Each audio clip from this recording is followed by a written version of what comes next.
music, everything faith, everything culture, um, whatever things that you may have been wanting to know about my guess. This is the opportunity to know about it.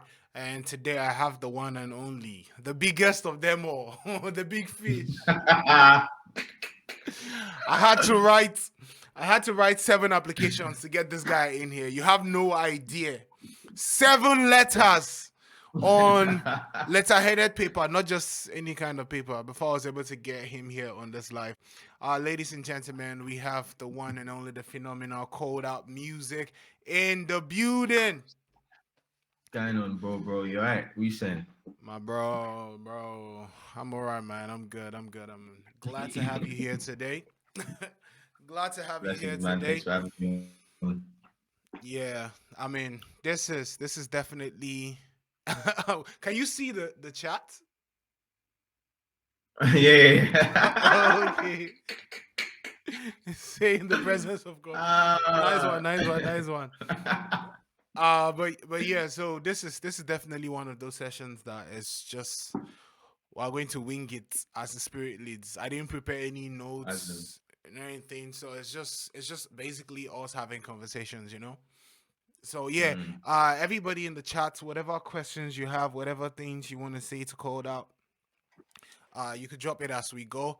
But mm. yeah, so bro, first off, it's almost impossible that there is anybody that doesn't know you, but Yes, this for the guy. sake of doubt, for that one person in the world out of the 7 billion people in this world that don't know you, can you introduce yourself to us?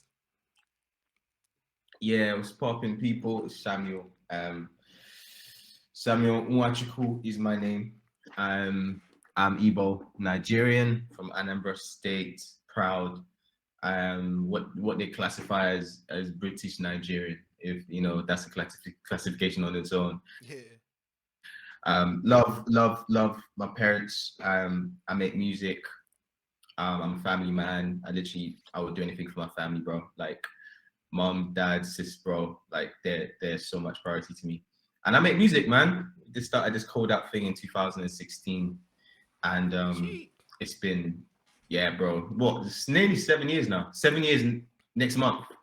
It's been, Wow. and it's been good. God has been faithful, but at the end of the day, yeah, man, it's all grace. So I make music. I make music, man, all for God's glory. That's me, bro. Amazing. Amazing, amazing, amazing. Quick one. Can you speak Igbo? Mm. Oh, bro, not really, to be honest. I'm not even gonna, I'm not even gonna try cap. Like I, nothing at I, all? obviously, like, you know the greetings now, but it's not like conversational. My grandma, while she was alive, Yeah. she'd always speak Igbo to me, and I would kind of understand and gauge what she means. When your grandma, they'll use their mouth, like them ones, bro. You gauge what they mean, and also when Yeah. my mom, my mother, when she's upset, she speaks Igbo, and somehow the Holy Uh, Spirit translates the understanding to me because it can get very serious. yeah. So, but yeah, now I can't really speak conversational Igbo, but I think if I'm talking to you, I can probably. If can you speak, by the way? Yeah, I can speak. Not so much, but I Like, can definitely speak. well, I can fluent, definitely fluent. speak. Yeah, yeah, yeah. So Yeah. I think the one thing with me is that I don't have. So if I'm speaking to you, you probably think I'm really good at it. But if I'm speaking to Okay. someone back home, they I feel they you. would laugh at me Yeah. type thing. So Them words. yeah, Yeah. so I can definitely speak. But yeah, Mm. that's. Do you feel like you want to learn? You're going to ever get to a point where you're going to intentionally say, okay, I have to learn this language. Do you know what? I don't know. I think I would love to. It would be good to know, but like my life for the most part of it. I've always been very shielded, even when I was living Yeah. in Nigeria. Like I lived in Kaduna State, which was mostly Wait, you Hausa. lived in That Kaduna? was yeah, for 8 years. So I lived in Wow. Kaduna, and then my family moved to Abuja. And Abuja is not really. It's a mixture. Yeah. Like it's not majority Igbo, not Yeah. majority Yoruba, no majority. Like it's just a mixture. Yeah. And the schools that we all went to growing up, they prioritized English. They were like, don't speak. they call it vernacular. Try not to speak vernacular for some reason. And now I've grown up. I'm like, why did I go to school that wasn't pushing the language of the soil? Mm. And then I moved to the UK. So all my life I've been shielded UK. So my parents, speak between themselves. My big sister is actually relatively fluent, to be honest. Yeah. But after me, and then my younger brother is British, bro. Like he's UK. He was born here. Just forget about it. No, he came in when he was like 6. Oh, okay. So everything within him is just, yeah. He's just Nigerian by last name. So for me, I'm kind of in the middle. Pigeon is it's not like my pigeon is not great, but I can understand pigeon to a very high level. Oh So my yeah. god. I usually flex on all my Nigerian friends that can't speak pidgin. I have this friend Lola Ade, she can't speak pidgin. It's so bad. As in Like at all. no, she can't.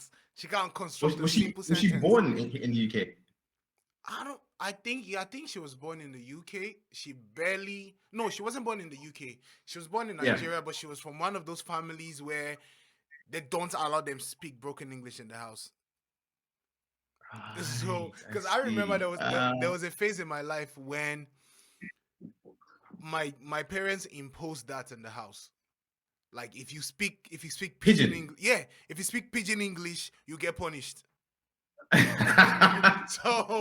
So everybody had to be speaking English at all times. But now I grew up in too Oh. much of a hood to not know pidgin English. Mm. Me I be what data boy proper. You know what's funny? We actually have a lot in common. We both grew up in the north. No way, because you're Benway, no? Yeah. Benue, Abuja. Mostly Benue.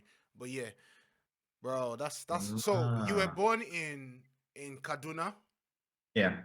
and then moved Born to in Abuja. At what age did you move to the UK? 12. At 12. So yeah, 8 years in Kaduna, 4 years in Abuja, and then straight UK.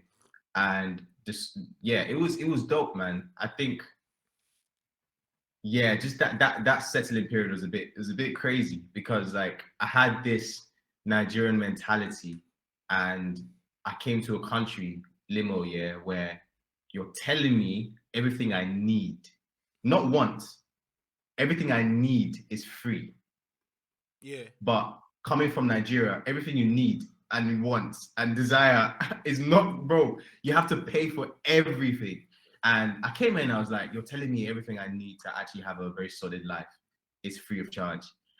Then I was just like, yeah, I think coming to the UK just opened my head. So to the realities of what's possible. Because Nigeria, it's good. Don't get me wrong. Yeah. There's so many factors that work in your favor in Nigeria. Like Yeah. if you hustle, the chances of making it are relative depending on who finds you or etc. But there's so many factors also that work against you. But Mm. in the UK, if you hustle, it's very likely that you be okay. And then if you don't settle, because Yeah. there's hustling and then there's settling for less. If you don't settle, you're gonna make it. So I always wanted to do music, Yeah. but in Nigeria, I was like, bro, where do I even start? Like, with all who do I even go to? And then the UK, I was like, hold on, this thing is possible. And then I just grabbed it with both hands, man. And then from like 13, I was like, I can do this. 15, I can do this. From when I went to uni, I was like, yeah, I'm Yeah. doing this. Clean. It's crazy, bro. That's wild. So you left Nigeria at the age of 12. Mm, So by 12, you should have had friends, close yeah, friends. Do yeah. you still remember the friends you had in Nigeria, and are you still in contact with them? A few, um, but very, very vaguely. I'll say just the random Instagram conversations. I think my life in general, right? I'm such a super introvert, and I think the fact that my parents moved around a lot didn't help. So even in Kaduna, we moved around 3 times in 8 years. Inside of Kaduna. In the 8 years in Kaduna, yeah, between like, and the thing was, is weird because we would move around to a different part of Kaduna, go to a different private school, move to another place, go to another school. So, and as we're moving, like my parents also were pastors, so they were very involved in their churches. So they would move around, new community, new church community.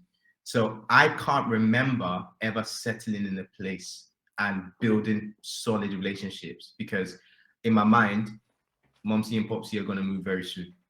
So Yeah. I would say that I left Nigeria, to be honest, without even forming super solid friendships. And then I came to the UK. I came here, it was like year 8. So year 8 to year 11, I had a group.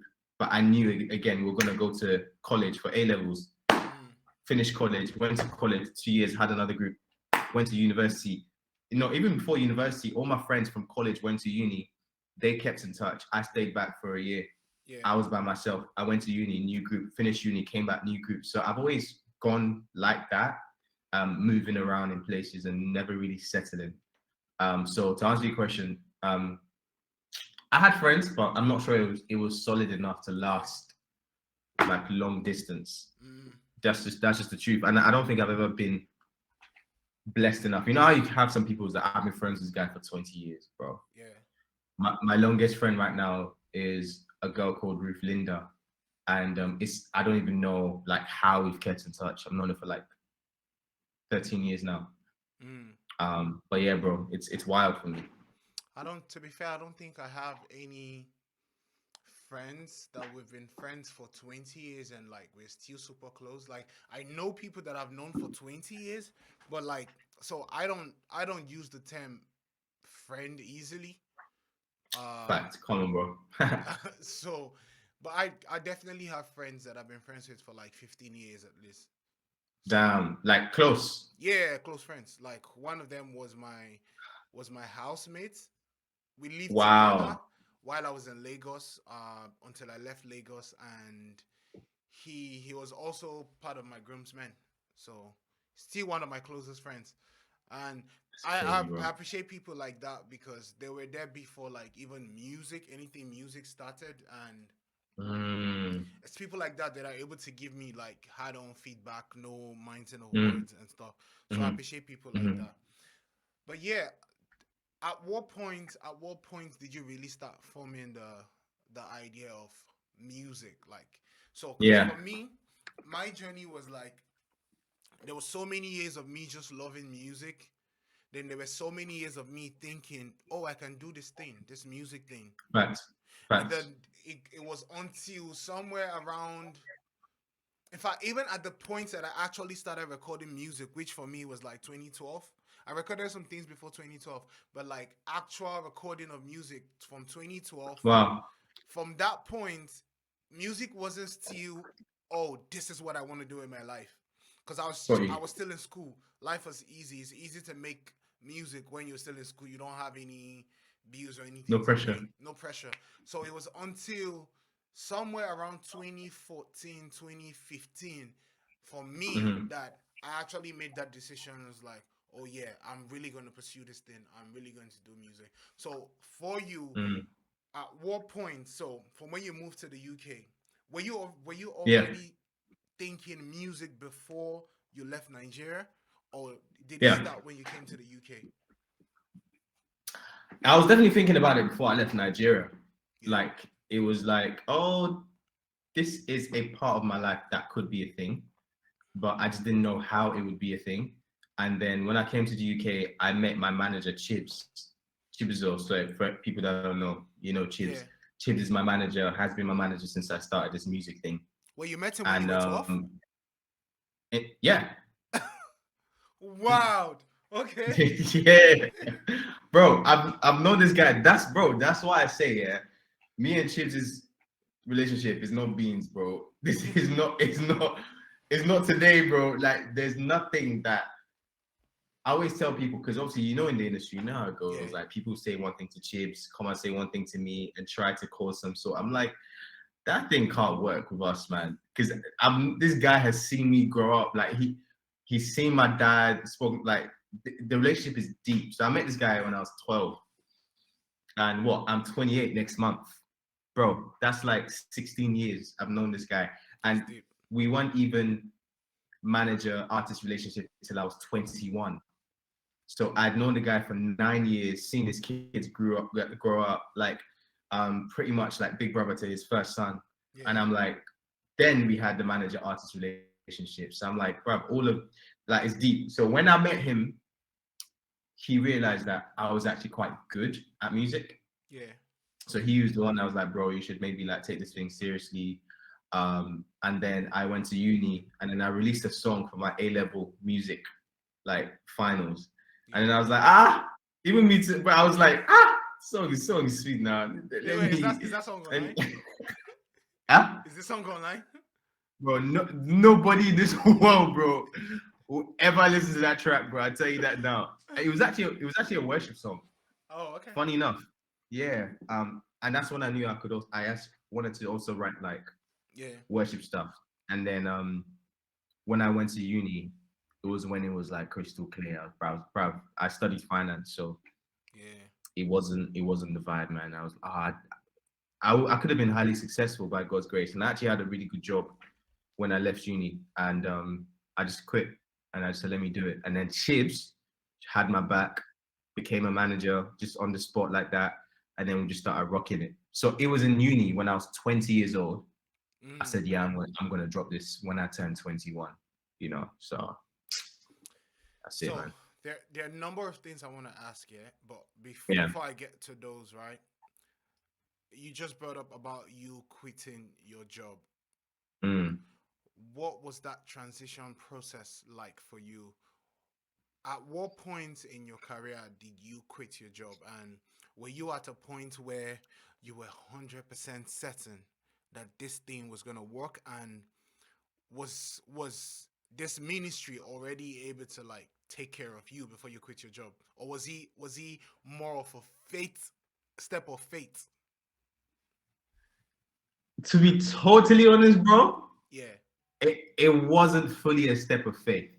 Oh, And okay. it's wild because I be telling people like, God will look after you, God will protect you, just take the job. But I also try to balance it with logic because at the end of the day, bro, music is expensive, and I never want to make, bro. I never want people to get some crazy idea that if you quit your job, the finances will just be there waiting for you. So at the time, I was probably making what 3K a year on royalties, 3,000 a year on royalties. You don't bro. even need to pay And tax. bro, bro, let's just run the statistics just for people. £3,000 divided by 12, £250 a month, bro. Wait, to be fair, at that point you were still living with your parents.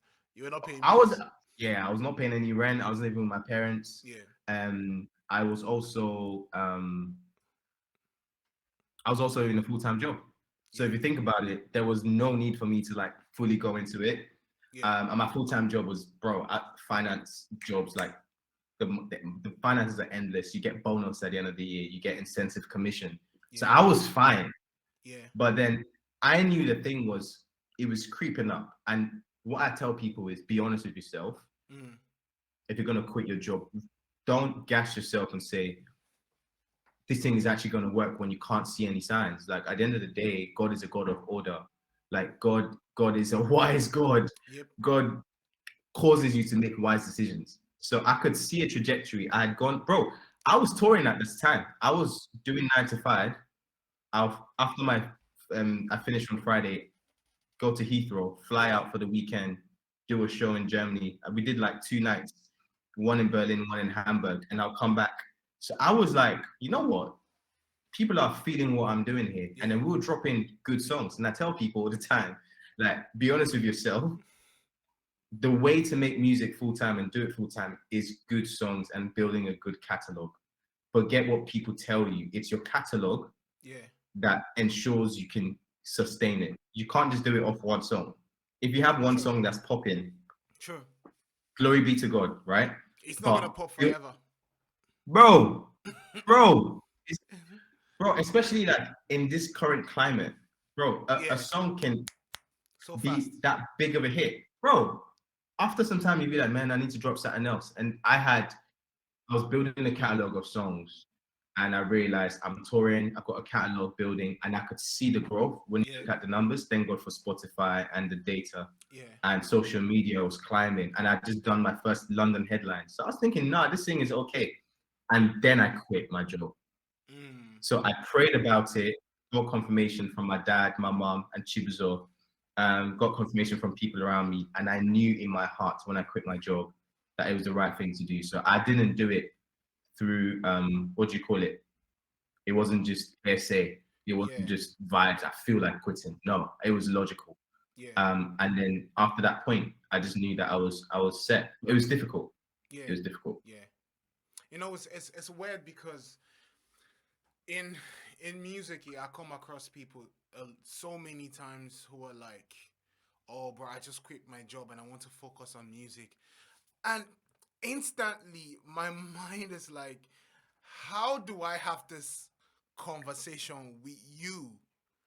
Because genuinely, I don't think your music is there yet, where you're Mm. going to quit your paying job That's paying you nicely. that's paying you nicely to focus on music. But then Yeah, I never know how to like form that question and not come off as, oh, for one day you hear somebody's song that Limo did not believe in me. You hear now? Limo did not believe in me, and I'm like, no, because like I was working for, bro. I had my first job when I was 15. Yeah. For wow. everybody who is in the chat, please drop your questions, and I'm gonna take your questions, and definitely we'll answer them. I had my first job Mm. when I was 15, and I kept on. Damn. I worked for so many years. The only time that I stopped, like, really, when I moved to Lagos, when I first moved to Lagos, I moved to Lagos with about 50,000 naira in my pocket, in my account rather, Damn, because bro. I had saved that. At that point, to me, that was a lot of money. I moved to Lagos early 2018, uh, and then I didn't have a house. I basically was staying, sleeping in someone's studio, okay studio. So he used to live in his studio. Then he got married and rented a new apartment. So he now left the studio apartment for like Mm. myself and like three other boys. So I was Wow. sleeping in the studio. I had just 30K in my account. I really wanted to do this music thing, 50K rather. But the music thing at that point, it wasn't adding up. So I started Mm. looking for jobs. Before I moved to Lagos, I had some jobs in Makodi that I was doing. But then I started going for job interviews, and the only thing that didn't make me get a job was around that time I was also like steadily posting videos of me rapping on Instagram and just doing music stuff. So I remember this interview I went to. I did the first interview, passed, second interview I passed, then the third and final interview I met with the manager, and he was like, so Mr. Samuel, I saw your Instagram page. I checked out your Instagram page, and I think I will be doing an evil thing if I give you this job, because I feel like Wow. you have something good going on. You have a special talent, and you should focus on what you're doing. That's how they refused to give me job. Chai. And I went back home that day, and I was like, should I take this guy's advice? And I was like, okay, maybe I should take it.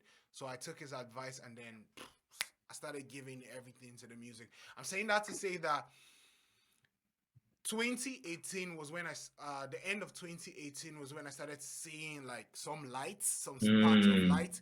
If I didn't see that, Mm. bro, I would have been a banker today, Mm. dropping maybe one song in a year. And just Mm. because, yo, so when people come to me and they're like, oh, I just quit my job, I want to focus on music, and I'm like, is God Wow. really telling you to do this thing, Mm. or you just feel like Mm. this is how I want my story to be? I think a lot of people Mm. fantasize on the story of, I quit my job, I had nothing to eat, Yeah, yeah, and yeah. then God made this thing work. But it's all right. But anybody Wow. listening to this, if you're going to make that decision, please make it a logical one. Especially well, for people who like living in Nigeria, I'm guessing upkeep might be a bit more easier. Not here where you have to like pay rent, especially if you're not a citizen, pay for Yeah. NHS fees, pay for all of these things that some heating and everything. It's a Mm. lot. Make I'll say make a smart decision. Someone is Yeah. asking. I said, any lessons you learned from failed relationships, like friend. Whoa, we're jumping into relationships already. Okay, let's say share any lessons that you've learned from failed relationships, like friendships, romantic relationships, and co-workers. Do you have any ones you could share? Failed ones. That's big. I think a few come to mind. And actually, I was talking to someone about this recently, and I was like, I've had some failed relationships with friends Yeah. because of maybe a lack of transparency. Mm, And I say not like I was obviously lying, but like you said earlier now, a friend, the word friend is so deep yeah. that if you're not ready to be fully transparent about everything, fully honest about stuff, I'm not sure you should call people your friend that easily. Yeah. And I think on my part, it was just missing out information for me is as good as lying. Mm, So it's some people just say lying is saying something that's false, but if you're withholding a truth that maybe not even like I was holding something back, but not telling people the truth. yeah. So some your friend is obviously not good at something, and you say, bro, you blow, you make it out of the hood, like no, no, no. That's not friendship, because friendship is love. Because Yeah. if you think about our faith, for example, our Christianity is built on honesty, Yeah. like transparency, even if it cuts deep, because that's the best way to hear the truth and then change. But there's some friendships that I don't think I was too honest with them. Um, and the lack of trust. Trust is a big thing, man. There's some people that were around my life I just didn't trust, but I just kept them there. And over time, the tension built up and built up and built up, and then it just Exploded. evaporated. There were some people that I wasn't honest with that I truly there's about two friendships that I deeply regret Yeah. like losing, and I think about it often, and I'm like, damn man, like I should have acted differently in this. I wish I had done this better. And sometimes I still talk to the people, but it's different. It's just very different. But I would just say, if you're willing to call somebody a friend, man, be honest, be transparent, be loving, be tender, Yeah. be real. If you're not going to be real with someone, then maybe they're just your acquaintance. And be okay with putting people in the acquaintance category, man. I think very quickly we're always like, that's my guy, that's Yeah. that's my till the end of the world. It's like it's okay if someone is just a co-worker. It's okay if someone is just an acquaintance. It's Yeah. okay if somebody's a business partner. Um, Categorize these people and try not to don't give an acquaintance friendship vibes, Yeah. and don't give a co-worker friendship vibe when they're not. Just be honest with yourself, man. Yeah. That's very apt, bro. For me, I have friendships. I have people that I knew from when I was in nursery school. If you're Nigerian, you probably know what that Wow. is. That we are no, I don't think we're friends anymore. And it's like, for me, people who know me, I can be a disciplinarian in my own way. Cause like Mm, my life is like, this is the right way to go. Go this way. If you're not going to go this way and you've repeatedly shown me that you're not going to go the right way, then maybe I mm, don't want to associate with you. Uh, and then I think one of my what pisses me off with certain people that I've had friendships with is people who were in the wrong but refuse mm. to take accountability. Yeah, yeah. I had this experience one time when a friend produced a track for me, right? He gave me a track and was like, Mm, "Oh, he made this and it was dope." It's like this was one of my best friends growing up, and he's like, wow. he told me he made the track, so I had recorded. We sorted out the business, put out the track, only for me to start getting DMs and messages from the actual producer. Yeah, Yeah, and song was already out, doing really well, and then the yeah. actual producer was like already DMing me and threatening lawsuits here and there. And then I go back to this guy and I'm like, wait, what is happening? And he's like, his responses were literally like, yeah, like yeah. He wasn't saying anything. So he wasn't Wow. denying it. He wasn't denying it, but he just wasn't saying anything. He was just saying, yeah, yeah. So I was not talking to the producer. I was like, okay, so what do we do now? Then Yeah. that guy started making a whole ton of demands because he was in a position to Mm, make demands because the song was already out. mm. We had put it out. He made a ton of demands that I was like, he basically forced my hand into those demands. Some of my friends like, bro, I was mentally, I was hitting up. I was losing my mind because I'm talking to the person who is guilty of this, and there was absolutely not a single remorse. Yeah, yeah, yeah, yeah, yeah, yeah. Not a single remorse. That's I now had crazy. to spend an insane amount of money to me at that point to bail myself out of this situation. And this guy Mm. kept on not saying anything. You know what's crazy? A month later, the same person would text me. I was like, bro, how far now? If you find me 5K there. Bro, I lost my mind.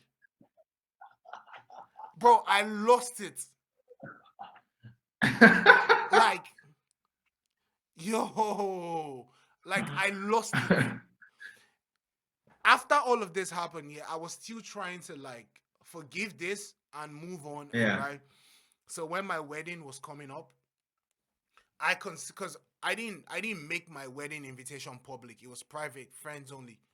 So I was like, okay, let me still consider him my friend. And I sent him an invite for my wedding. He never acknowledged the invitation. He Wow. never acknowledged it. Then he asked me for money 2 months again before my wedding. I was like, bro, I'm planning a wedding. You can't be asking me for money. 1, 2, 3 weeks before my wedding, he texted me and asked for money again. So he used to do this where he would ask me for money and I'll give him money. So he didn't Mm. acknowledge my wedding invite. He didn't show up for my wedding. Wow. No congratulatory message. Nothing. Nothing. Nothing. 1 week after my wedding, he texted me. I was like, bro, share your wedding has passed. Find me something there now. Bro. Bro, like for real. Like this is what this guy said. At that point, I was like, yeah, Holy Spirit, you know I have tried. Mm. You know I have really Mm. tried. You cannot hold me responsible at this point. I took sharp knife and I cut the friendship. Say you cut somebody off. I cut it off at that point because it was insane. And I've had like a few people like that who, one, if you just choose to be irresponsible and you choose to not be an accountable person, I don't think I Yeah. want to keep such friends around myself. Because you know how insane it would be for you to go through life being a studious person, being a person who obeyed every law that there was, and then end up in trouble because you were friends with somebody. Yeah. That would be wild. So nah, Yeah, I, man. I had to end that one. Jeez. Somebody asked the question. Okay, Samuel Ade is asking. It said, "What is your take about breaking out as an artist?" Okay, before we get to that, I need to piggyback to our conversation. So, what was your first song? What was the first official song that you put out under the Calledout brand? It wasn't Yahweh, was it? Nah, that Okay. was number four. Oh, okay. So the first song was called "Working on Me." Um, like super. I remember one of my guys at the time Yeah. who we're not as close anymore. I played him "Working on Me." I was like, bro, check out my first song. I'm ready to go. And this guy said, he guys looked at me and said, bro, I'm not gonna lie to you. This stuff sounds like a ringtone, bro. And I said, Wait, let me find that song. Let me but find do you know what's it. annoying, bro? Do you know what's What? annoying? I went home and I played the record back, bro, and I was pissed because I was like, this guy. Wait, let me play the record. I think I've heard this record.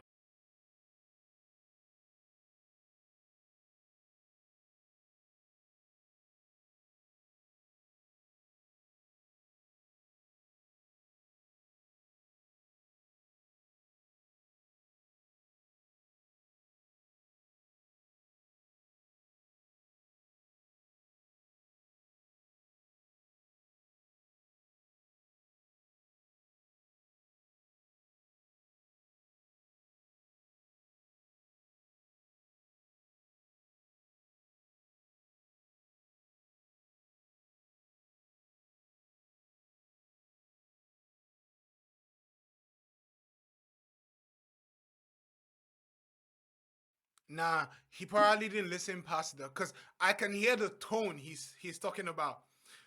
That instrument at the start sounds like it sounds like But Nokia do you remember C2. Nokia? That's Nokia C2. 310. I Bro, heard. Nah, but like bro, if you go past that, you were on some John Legend theme, man. bro, do you know what I realized? Yeah, And that's when that's the point I realized, man, I'm not gonna be for everyone. yeah. And the way the guy just rubbished it. But I played that song at Calledout in London, the one that you Yeah. pulled up at, and it went off. I No, literally no, no. It's saw a beautiful song. everybody's, bro. It's a beautiful song. And that was my first release. It wasn't that great. It was like, let me just produce this thing. My focus was get something out. Yeah. When I go back and listen to my earlier records, man, I'm just like, bro. I've told Bro, Chip so many if this was times. your first Yeah? record, trust me, you're on some stellar thing. I can't play my first record, Why? bro. It's horrible, man. Are you It's serious? horrible. Let me see if No, I bro. can Play it, find play it. it, play it, play it. I know I did a good job at sweeping it off the internet. I hope nobody kept it. Nah, bro, it was horrible. Nah, I don't think I can find it anywhere. Oh, okay, okay, okay. Yeah, but it Bro. was my first few records were so terrible. Mm. It's like cringe worthy. I wouldn't even stand for anybody to play it. Like I would deny it. But But I no, that remember the first it's one that I did in 2012. Yeah, it's still cringy if I hear it, but it wasn't so bad. It was me just trying to be Lecrae. I literally took Lecrae's raps and just added my words to it and changed it. But nah, bro, your first record sounds really good, to be honest. So thank moving God, man. from that point, so I want to believe that Yahweh was your first song that was like that was where the game changed, right? Or was it before that? Kind of. So no, so the first no, Yahweh was number 5. So we Oh, dropped Working on Me. It did all right. I was at uni, so I had like people who would listen to it just because they knew me. But because I released again, like 2.5 months after that, they were like, "Oh, this is another joint." But it was like a slow song, like proper piano vibes. Everyone was like, "I bet." And I dropped another one with a girl called Deborah, who's good friend of the HFE family. yeah. It's called Still Standing, and that did okay. It was like a Christmas release. And then At after, that point, what would you define okay to be? as in like the music, Yeah, like so when you say it did okay, are you gauging that by the production quality or the stats? How many people listened to this? How people yeah. received it, the commentary and all of that. What was your gauge for that? Production quality was still so the first three production wise, they were not great. Yeah, But they were okay for where I was at. And that's why I yeah. tell people like people are like, yo, I need to drop a song. And they're telling me, how do you have Hughes Play's number? I'm like, bro, relax. Like do what's in your Can you in afford your Hughes zone. play? Bro, look at this. You're talking about super producers because you've seen this guy's video on Instagram. Yeah, Um, it's like I tell people just focus on dropping something that's good enough. yeah. And I always tell people if your song is good, people will overlook the production in most cases. Mm, If the song is actually good, yeah, let the song be memorable, let the song be melodically nice, give people nice melodies, and let them sing along to it. If you can do those three things, mm, and the production is now good on top, you've got a winner. So yeah. after Still Standing, I dropped Your Mind, song called Your Mind, Sweet Jesus, Your Banger. Mind. And then after Your Mind dropped, Yeah. it took about 3 months to start seeing, okay, these 4 singles are doing well. And then we dropped Yahweh. But I was so afraid of Yahweh, like it was so different to Your Mind, because Your Mind got a lot of love, right? Yeah. I dropped Yahweh and I was like, this is different. People are not going to like it. So 6 weeks later, I dropped I Am Free because I was so scared Yeah. that people are going to hate So, Yahweh. so you wanted to And drop then, something to cushion it. bro, I just wanted to be like, all right, group guys, come back. Let's be guided. I'm Yeah. back. So what happened after that was I Am Free now started popping off. Yahweh now started popping off, and Your Mind started popping off. So by like this would have been March 2018, I had 3 songs already that people were like, "Who the heck is this guy?" Yeah. And then I went to Paris, did this show, because this Instagram page posted Yahweh and it blew up. So I say blew up, bro. It had like 60,000 streams, bro. Like, bro, Yahweh had Oh like 60K streams, days, bro. bro. That was blowing up at that, bro. Bro, Honestly, I was telling Sally this last week, bro. I missed those days. bro, trust me. I miss those days where six hitting 100K streams is like Christmas. Bro, you've blown. Nobody can chat to me again, you know. Like Yahweh was like on 60K. I feel it was like maybe 30, 40K. Your man was on like 20K. I was like, ah. I went on my Spotify. I was like, see numbers, bro. It's I more was than like, yeah, four figures, bro. It's like, bro, bro. Like, and obviously the YouTube game was obviously going up as well. yeah, Because Yahweh, we shot a video for it and it had like maybe 20K, 30K. So yeah, this was numbers. And then I went to Paris, did the show, came back, and then we dropped Love Around. And yeah. it was there that That video was everything just, sick. yeah, The bro. video was sick. Thank you, man. That's when everything just Yeah. kicked off. And then after that, dropped my first album, did my first London headline, and then it started stabilizing, and then went to Germany. And then before then, it was just those 4 songs: Yahweh, You're Mine, I'm Free, Love Around. They just kept me afloat. And then we kept going. Yeah. That's it, bro. Amazing. Samuel Ade is asking, he said, what's your take about breaking out as an artist? What are the best steps to take? Release good music is the first thing I'll say. Release songs that people actually connect to. Yeah. Don't focus so much on the production. I mean, there's some songs that are out there that are just cold beats that I play, but I mean, it always lasts a season. Focus on music that means something, but if you now can add a vibe to it, cool. But make sure your lyrics are real. Make sure your song is good. I spoke to a guy in 2017, and he said good music is its own PR. Like you don't need a marketing team if your music slaps. Yeah. Because at the end of the day, it just needs to get into people's faces. Yeah. Then you now focus on the social media side. Because in the UK, we were like one of the first cats to really start utilizing social media as a powerful tool. Because usually people will say, "Oh, I'm a UK artist. Yeah. I'm gonna start to break out in my country, conquer the country, and then go out, conquer everywhere else." My first ever headline was in Paris.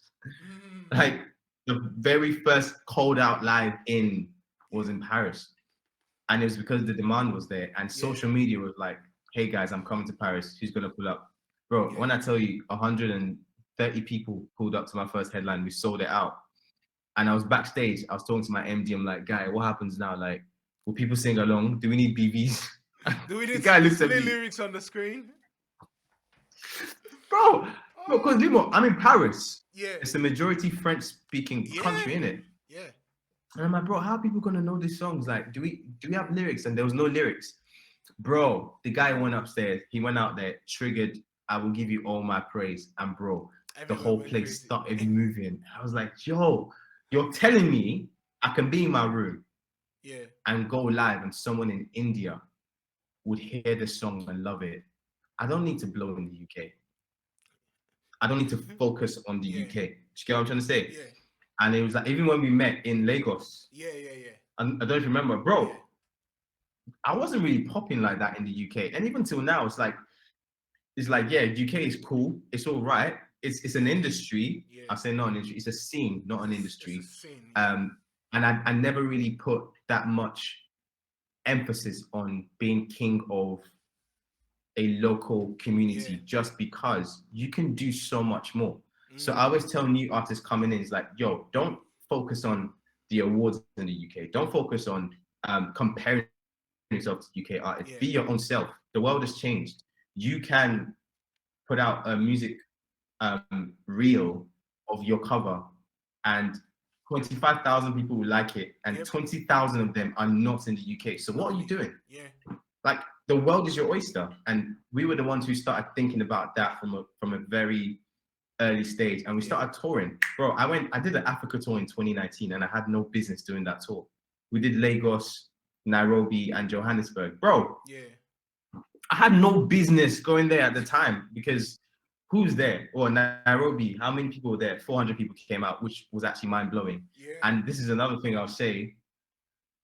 The time we announced Nairobi, we had about 100 people on Spotify. So remember, like you can see how many people Yeah. follow. Yeah, we had 100 people on there, but Yeah. 400 people came out on the night. So between the time we announced it and the concert, Yeah. people started asking, "Who's this guy? Who's Who's this this guy? guy? I Yeah. like his music. I'm buying a ticket." So it's like also being wise enough to know you can take risks with this music thing as long as you push it. And I always say, if the music is good, Yeah. people will love it because Christians at this stage now, Christian listeners are even harder to please than secular listeners, bro. I'm not even gonna lie. Like they True. don't take just anything. Yeah. So it's like for your music to be liked and loved. And what I always say to people, make people trust you Mm. to the point that just your name being on a track, Yeah. people will be like, that's going to be good. And you need to do that over and over and over again so you can gain their trust and Yeah. you build your own fan base. Yeah. Bro, this music thing is hard. I'm not even lie.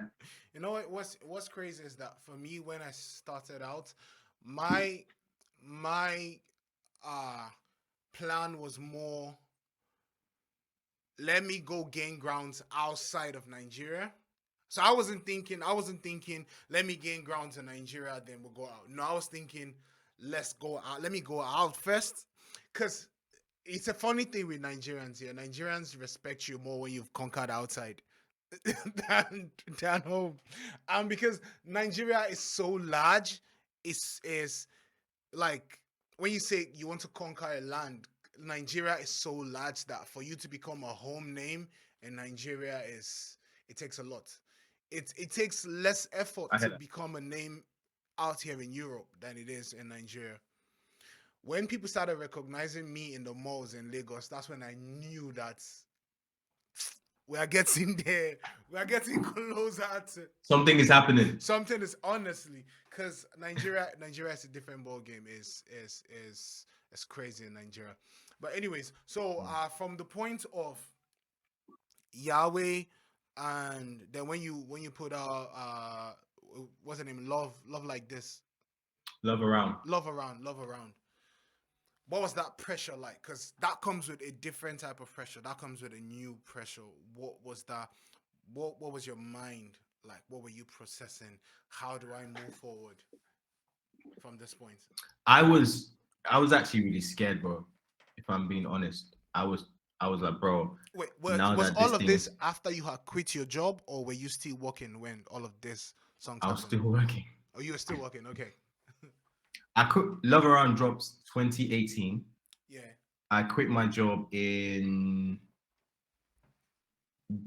May 2019.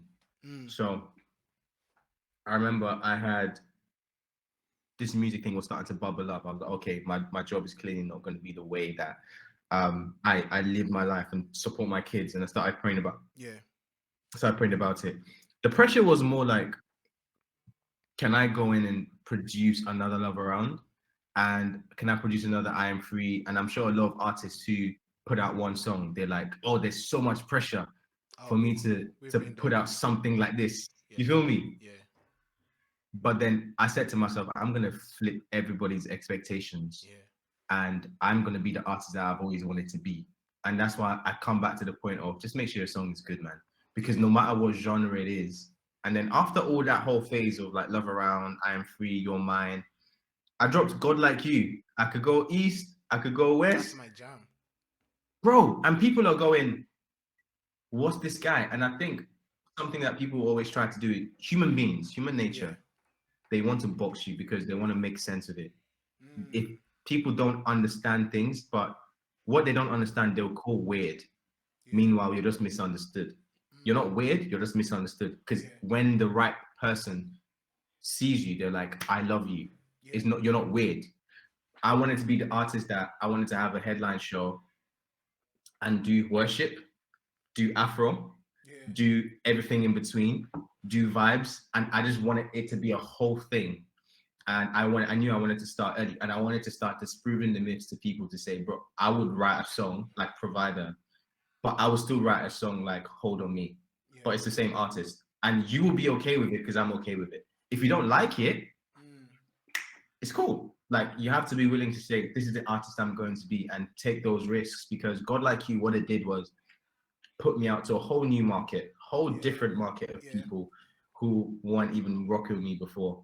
yeah, And now I have like a subculture of fans who love Yahweh, God Like You, Provider. And there's other people who love I Am Freeze, Hold on Me's, Warm Embrace.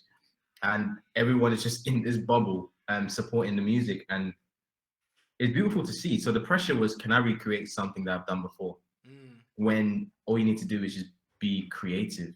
You know, yeah, don't overthink it. Music is difficult in the sense that it's hard to maintain a level of success, yeah, but at its core, music is chords, lyrics yep, together, yep, and you release it. So don't overthink that process. If that process is R&B, drop it. If yeah, that process is rap, drop it. Define yourself. Don't let people define you as an artist. That's the one thing I've noticed. Like when you start letting the listeners define you, you're just going to be moving where they go. Before you yeah, know it, another thing will come, you do that. Another thing will come, you do that. And then you now stop enjoying it yourself. mm, The moment you stop enjoying creating music, you're as good as dead, because you need to define what you want. Like, you know, yeah. and that's why when, you know, I remember you dropped a video, what was it, 3, 4 months ago, and you were just rapping, straight rap. Oh I don't know yeah, if you remember. yeah. You were like in a hotel room or something. I can't remember. That was my And it was that's just a my house. rap. Was that? Yeah, that was my house. These guys. Oh, That's not even a flex. Samuel. That's not even a flex. That's Samuel. not even a flex. But go on, go on, Samuel. go on, go on. That's not even a No, bro. flex, bro. Bro, we're going to take a 5 minute break here, bro. What's this guy talking about? Nah, that's not even. It's not as glamorous as you're making it sound, bro. But yeah, you were saying Oh, something. bro, be that. But yeah, yeah, just straight rapping, and I was Yeah, like, yeah, because he can rap, and it's one of those things where if you can rap and you're good at rapping, rap. As long as whatever you do is good. Like if you released a classical song tomorrow, yeah, bro, as long as it's good, I'll bump it. Do you know what I'm trying to say? yeah, And you need to just realize that if you're gonna pay homage to a genre, yeah, don't do a bad job of it. yeah, Just make sure it's sick and it's high quality, up to the standard, not of, yeah, again, not to the standard of, I don't mean this in a shady way, but to a Christian standard. I don't mean that. I mean, forget the standard of Christian music and Christian output, because some of it can be quite weak. But you're not competing with Christian artists. Your yeah, competition is Wiz and Davido, because for the quality of sounds that they put out, yeah, you need to either match that or surpass it in order to draw people in. The game has mm, changed, bro. yeah, Like we no longer compete with each other. We compete with other people, especially if we're doing this gospel message thing. yeah, yeah, Like your content needs to be of the highest possible quality, so that somebody who doesn't even listen to Christian music will go, first of all, what the heck is that? That's sick. yeah. I think Let your excellence be so good. yeah. Yeah. It's so funny because like lately I always get these videos of like people go out and then play my songs in like public spaces and then people are like, that's definitely not a Christian song. That's not a that there's no way that's a Christian song. I got this video recently where the guy was playing it in the Mm. car and the people in the car was like, that's not a Christian song. So one of the girls in the car Shazam the song and she was like, I told you it's not a Christian song. The name here is Limo Blaze and Emma Jong. The guy's not like, so what is Limo Blaze?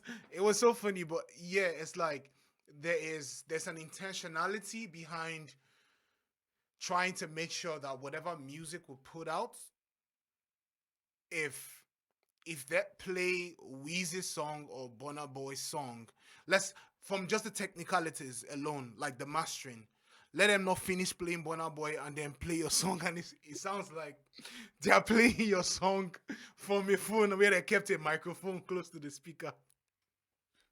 Let the mastering not sound like that. Let the mastering sound right. Bro. The mix, the Mm, melodies, the mm, production. It just has to. You have to compete on that level. You have to compete on mm. that level if you're going to do this, because it's like music has moved so much in the past few years where Come on, bro. Talk about it.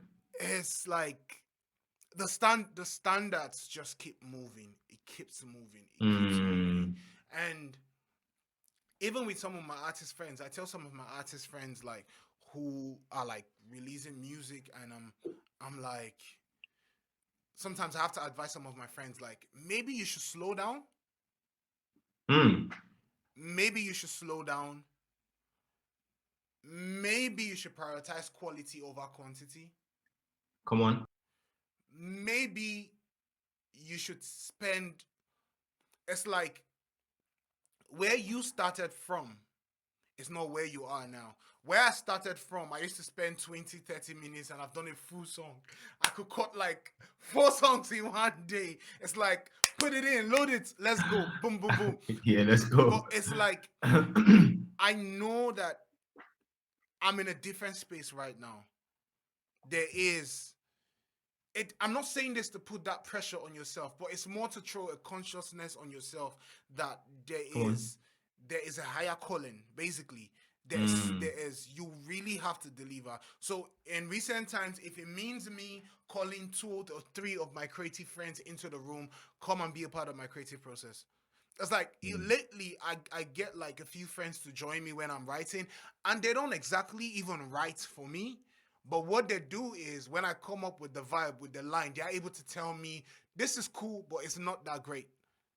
Change it, and then I push harder. And yo, if you're gonna get people, if you need to get people in the room to make music with you, do it. Collaboration is beautiful, down to production, down to songwriting, down to. But if you just want to be in your space too and create, that's fine. But just know that there is a quality out there that you should be meeting or at least surpassing, and it comes with a lot of intentionality. mm. Yeah, definitely. That's a big word, bro. Intentionality. Yep. Yeah, be very intentional about what you sound like. Be intentional, bro. Because you can't say how do I make it out, like you said, and the record is sounding a bit. And the thing is, as Christians, bro, there's almost a pressure to be like, yeah, I mean, it's I cool mean, and not it's really, cool. bro. I'm not Burna Boy. It's cool. Nobody's expecting. It's cool. Let me just put this out. That's bad. Nah, man. If you're one Nah, of the, man. it's like if you're gonna do this for God and with God, Come you should on, give it your best. 100%. Like, because he deserves it. Yeah, you can be out here representing God looking like a mess. Yeah, So, yeah, 100%. Like, even my last album, My Beautiful Reality, the process was so not tedious. It was so meticulous. mm. Like, every line of that song was recorded with intention. Every single process of And that I could mix was tell. I like, could tell when we listened to the bro. album.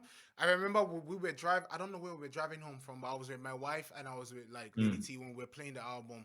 Was like this is such a beautifully done album. Cause like I always tell like mm, nothing. I'm not an album guy.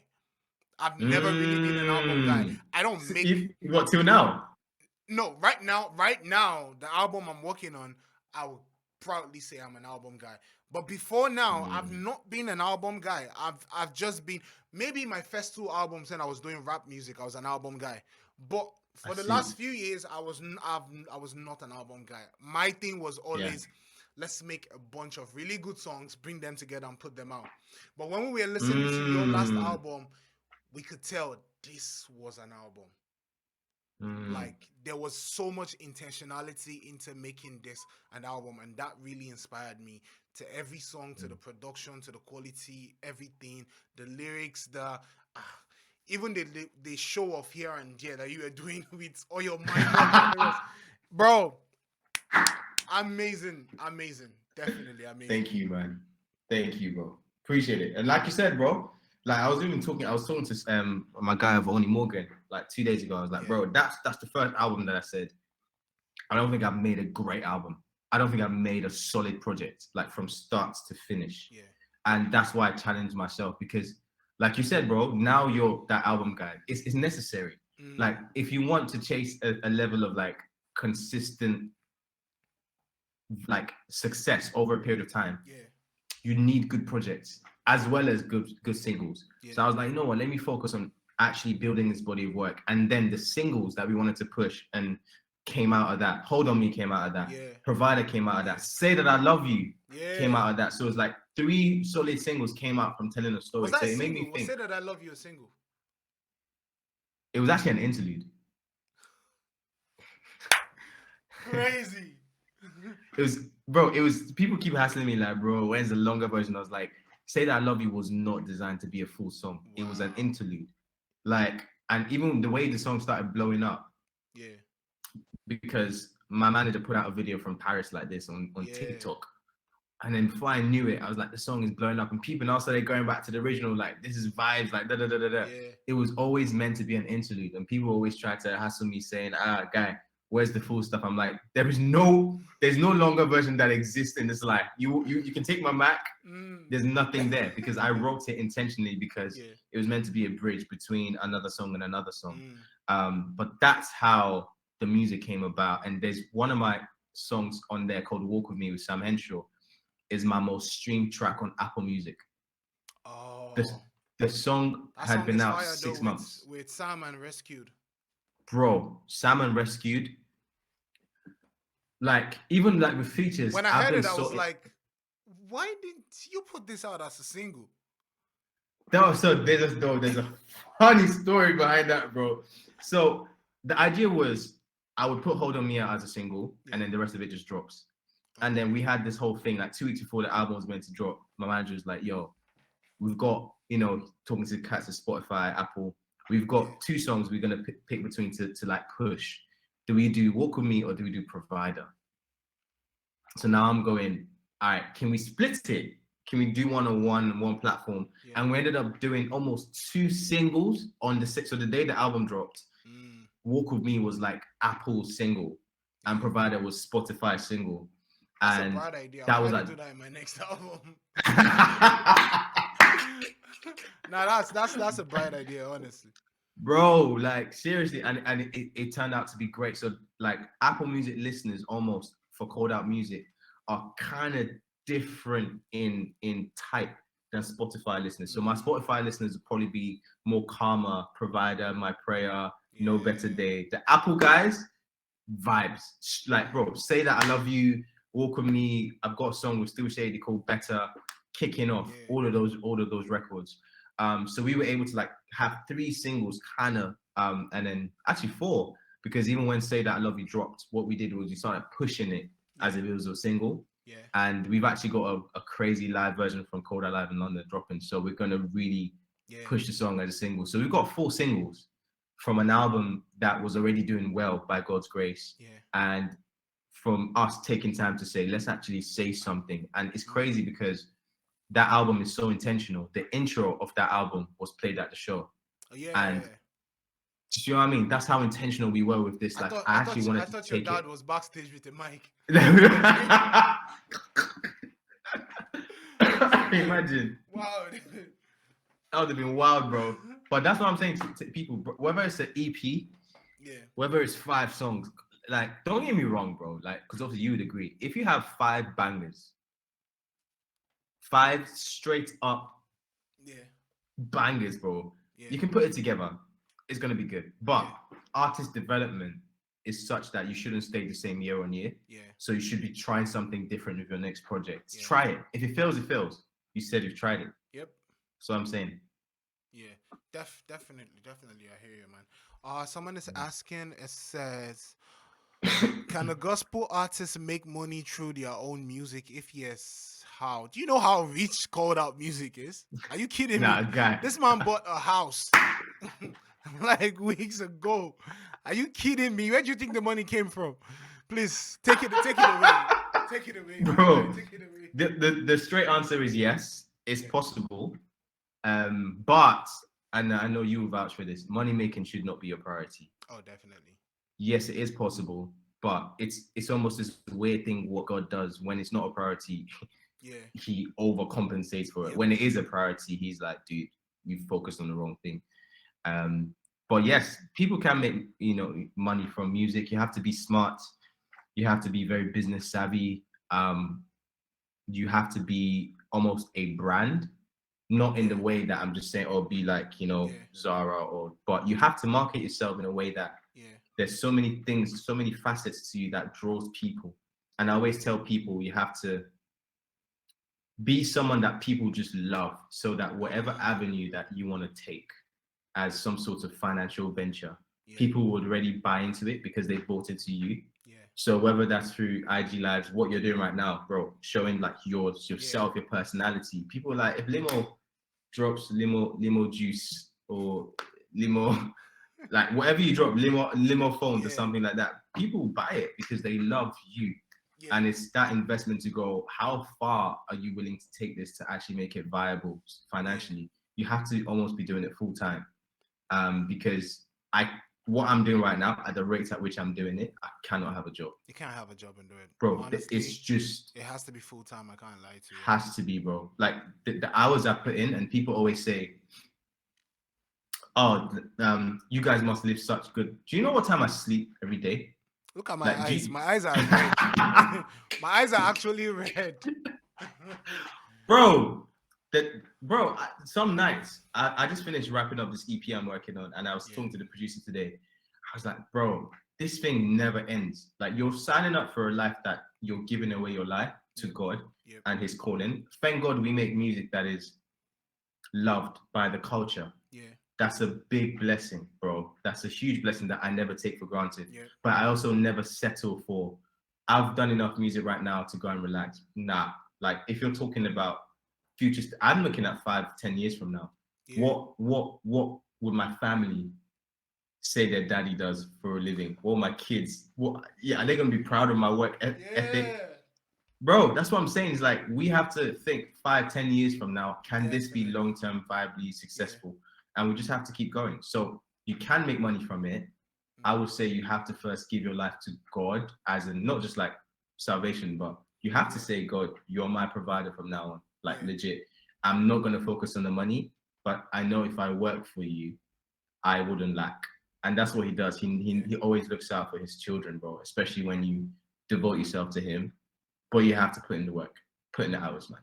Definitely. To emphasize the two things, I just remember like today, I was literally Mm, just thinking to myself today, and I was saying, I'm so grateful that I don't have to depend on mm, music to feed. So mm, when I say mm. it's not like it's not music that pays my bills. It does pay my bills, but like my life is not like, oh, I'm waiting for the next stream to hit so that I can get the Royalty. next check. Like I'm so grateful for that. I'm so grateful that Mhm. I'm able to make music from a place of I love this and I'm not doing this to feed. It's gonna feed Yeah, me, but I'm not yeah. doing it to feed. And that's the best place to make music from, like if you're making gospel music. And Mm, the other thing you were saying, I always tell people that look, music is not when people support you, love and support you, it's not necessarily because of the music. The music is the invitation. It's like picture it this way. mm. Music gives people an invitation to your Come on, house, bro. right? Come on, bro. The things you have inside your house would determine if people want to stay longer in your house. So your personality is what is inside the house. Your personality is what is going to keep people hanging about and keep people wanting to follow and wanting to support what you're doing. Major facts. It's not just the music. The Facts. music just brings people to the building. It's now your character, your personality that keeps Hmm. people there. So yes, you can definitely make money from music. Um, there are different levels of money that people make in this music. If you want to make Limo's money, that one you have to offer sacrifices to God 7 days in River Jordan. and then maybe you get Ignore somewhere. that. This is- Ignore that. But I will tell you. I will tell you. I would. I'll definitely tell you that there are levels to music. The money we made Bro, in music, but trust like me, man. if you really commit yourself to it and commit yourself to what God is doing with and in you and through you, you'll be fine. You 100. you would definitely be fine. Yeah. Mm, So all day, every day. moving on from that, yeah. My next question would be, what has been the most down moment you've ever been as concerning music, your journey, your ministry, and everything? What was that? Hmm. What has been the most down moment? If you're able to share, what was that season like, and how did you get past that season? It was just before I started making my last album, actually. Yeah. I just felt like I didn't have anything. I didn't have anything else to say. I just Mm. didn't have content to even write from. And everything I was, there's sometimes you just get in studio, everything you make, you just hate. It's like, Sounds it's like you've cool. And made it everybody's before. like, this, huh? Sometimes it sounds like you've made this before. So Exactly. Yeah. So you're just like, nah, I'm not in love with this. Because for me to release something, I have to love it. I have to be like, yeah, I'm proud of this one. I yeah. don't just release everything that I record, bro. There's banks, like hard drives of demos that I never saw the light of day and probably never ever will, unless I go back and rework them like mad. And it's like some people will hear those demos and be like, bro, this is cold, drop this. And I'm like, nah, it's not my best. And I always want to put my best foot out with every release. So before the album drops, not even before I started making it, there were so many times I was just like, guys, this thing is not even making sense. Like, Yeah. I'll write some stuff and I'll listen back to it the next day. You know, like when you have the next day play. Bro, that stuff is always funny. I know when it happens when you make the music late night, 1, 2, 3 a.m. And you are so gassed, you're so excited. You're like, I made a Bro, banger, and then you go to bed, and then you wake up and play it by 9 a.m. And you're like, what am I listening to? Oh no. bro, I had so much of that, bro. As in, it was crazy. And I literally drove to my manager's house. I said, cheers, man. I know I'm meant to be working on this album right now, but I've got nothing, bro.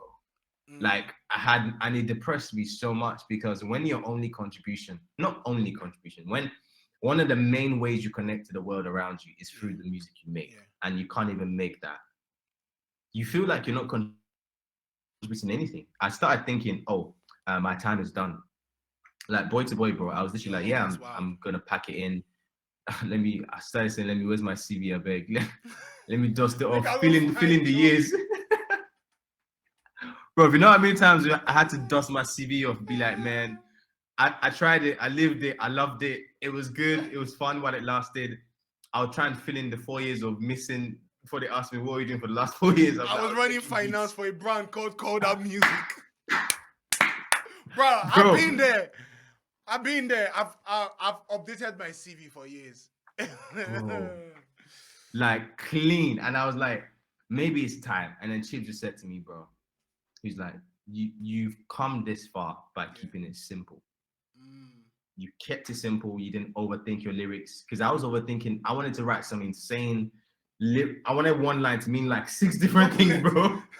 six triplets and tantras. Crazy. Bro, I wanted one line to be like, "Yo, if we hear from this way," but the first word makes it. I was like, Oh and shit, the worship melodies I was trying to, Kendrick. huh, I say worship Kendrick. bro. Like, I was trying to draw from a place, and I was just like, "This is not even. Yeah, I'm not even being creative." And the more I made, bro, the more I was getting like depressed, yeah, and I was sad. I was actually sad, bro. Like consistent downers. Like every day I wake up, I was like, I'm not even up for today. And I oh, was just, my mood just changed. And I remember Chip yeah. just said, bro, keep it simple. And I think the next day I wrote Say So. Mm, So it's not over too, because I was feeling yeah, that. I was like, you know what, God, I'm not stopping this thing till you tell me. It's not over till you say so. And in doing that, I was talking about my life. I was saying, yeah, everybody's telling me it's done, feeling like I'm about to throw the towel, face the light, or turn away and yeah. run. I'm like, yo, this is how I feel because I'm about to quit this music thing. Now I was Yeah. at a concert at Khalil. Everyone is like, it's not over till you say, and They I'm like, don't all know of you the don't they know. don't know where this song is coming from. Oh my god. They Bro, don't I was know. like, you guys have no clue that I was borderline crying when I wrote this joint. And that's why at the concert, Yeah. I added a bit of Our God is greater, Our God is stronger to say so. Because it was such a victory moment for me, like Yeah. standing there after knowing where the song had come from, bro, and hearing people sing along to these lines about their own situation. Like it's Yeah. not over till God says so because he has the final word. And bro, it was a moment. So that was my lowest time. And I think from there, God was just like moving me anyway to a new way of thinking about music, which is Yeah. more, I think about it seasonally. So I think about my music and my production and my writing in seasons. So I go, I can feel when the season is coming and when the season has come. Yeah. So all my music now that I make, I made this EP in a period of like 4 or 5 days where Mm. I was locked into the zone, Yeah. and then I developed it over time. And then I could not have a music idea for 3 or 4 months, Mm. and then I'll get another batch of ideas, Yeah. and then I'll make another album. And I started to realize that God also wants me to live. He doesn't want me to just be so focused on being called out music that I forget Yeah. to be his son. Yeah. And I realized that those seasons where I'm not even writing music are the seasons where he's training me on something else. Like, Mm. dude, this part of your life, you're not really forgiving people as much as you should. Mm. Fix up, bro. You know, your friendships, your parents' friendship can be better. Make time for your family. Yeah. Don't do anything today. Go to your mom's house. Like really living life that I can now go and write from. So when the batch of ideas come, I've had 3 or 4 months of life experience of Yeah. hurt, pain, disappointment, trials, failure, healing that I can now start writing music from, Yeah. bro. And that's the space I'm in now. So when people say what's a creative process, I'm like, life. Life is my creative process. I hurt, I cry, I get up, I lick my wounds. I said, come Yeah. on, we go again. That's my creative process, bro. It's so funny because people don't get to understand like most of the songs that are Mm. their favorite songs where it came from. I see everybody jumping up and down to my song Desire. It's so funny because like I was in a church yesterday and I was sharing how I wrote that song, what my life was like that window, and it's crazy because every single line in that song, in that chorus especially, meant something so deep to me that a lot of people don't know. I mean, Mm. the chorus ended with January to December, you are my sustainer. Bro, my life in that season, right? Picture this: moved to the UK, paid a huge sum of money for school fees, and all of this, right? All of this, I didn't have any financial support, no family, nothing. Paid a paid a huge sum of money for school fees. Then I had to pay almost. I spent about £5,000 to pay for my visa and my NHS to come to the UK, and then in this season when all of this was happening, I got married. 3 weddings, 3 weddings, and then after, first of all, I started that song a day before my wedding. I went to rehearse with Hughes Play because Hughes Play was playing. He was supposed to play keyboard for me to sing at my wedding. So I went to his house with my boys, myself, Amos, and Spews, and one other guy, and Echo. So we went to his house, and then he played the track, and then I just did a little freestyle and kept it. Yeah. After my wedding, it was now time for us to move into a house in London because my wife's career is largely based in London. So I needed to get a Got you. house in London. So it's Mm. like for like months I was searching for an apartment. I couldn't get an apartment. It was crazy because I don't have a 9 to 5. I'm not a citizen. So bro, nobody was giving me a house. I was going to viewings. Mm. Do you know how frustrating it is going for viewings every 2 3 days, and they'll tell you, okay, you are in line, and they'll give the house to the next person that's available because it's either that person is a citizen or that person has a job or some other advantages over you. It was frustrating. Then at one point, I had to start telling anybody like, look, I'm going to pay 12 months of rent. please just give me a house. I'll pay 12 months. I know you don't trust my finance. Let me pay 12 months. For me to get Mm. this house that we're living in, bro, we had to pay 12 months of rent, including security Wow. deposit at once in London, bro. You know what that is like. 12 months of rent, including security deposit. It was such a big risk because when all of this was happen, I didn't have Jaira, the song, where you could say, Mm. "Oh, you had this, like this was happening." None of that, none of this. Like I didn't know where the next thing was going to come from. So when I wrote that song and I said January to December, you sustain, bro, because it was because God really sustained me. It came from a place of many nights of not being able to sleep, not because I'm doing anything, but I'm laying there on my bed motionless and I'm trying to Come on, figure bro. out how is the next 3 5 months going to be. How am I going Mm. to provide for myself and for my family? Mm. Like you don't know, but you're just like, oh, okay, everything I can think of is not adding up. I guess I just have to trust God, and you just end up trusting God, and then God really just does his thing, and it's crazy. But Mm. like every song, there's an experience embedded in every song. Even Jaira, my verse, there's an experience there. It's like people just enjoy the music, and I love it. I love it that everybody interprets the music differently, Yeah. and but every time I hear the song, I remember where I was when I made this, and it's Mm. like even there was a song on my Gospel Vibe Baby album Tonight, bro. When I wrote that song, I was in tears when I wrote it. Mm. It's like I had so many nights when I was like I was close to like calling it quits on this. I'm like I had so many nights of struggling and like wrestling with God, and I'm like, am I really worthy of this calling? Do you still want me to keep doing this? It's I need you to communicate with me. I need you to like show me an outlet.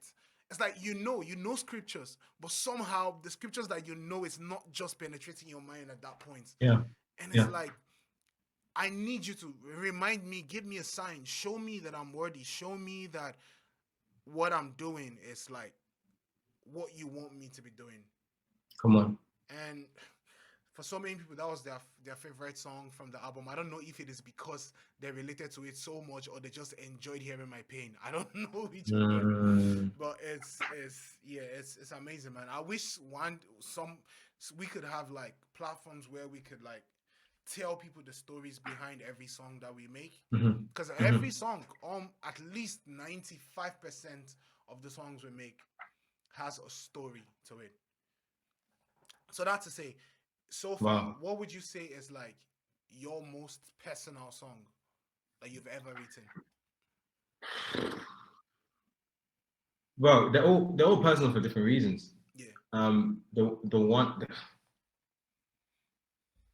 provider was pretty personal. I'm not Mm, gonna lie. yeah. Um, Say so was also personal. My prayer, Yahweh, was personal. Um,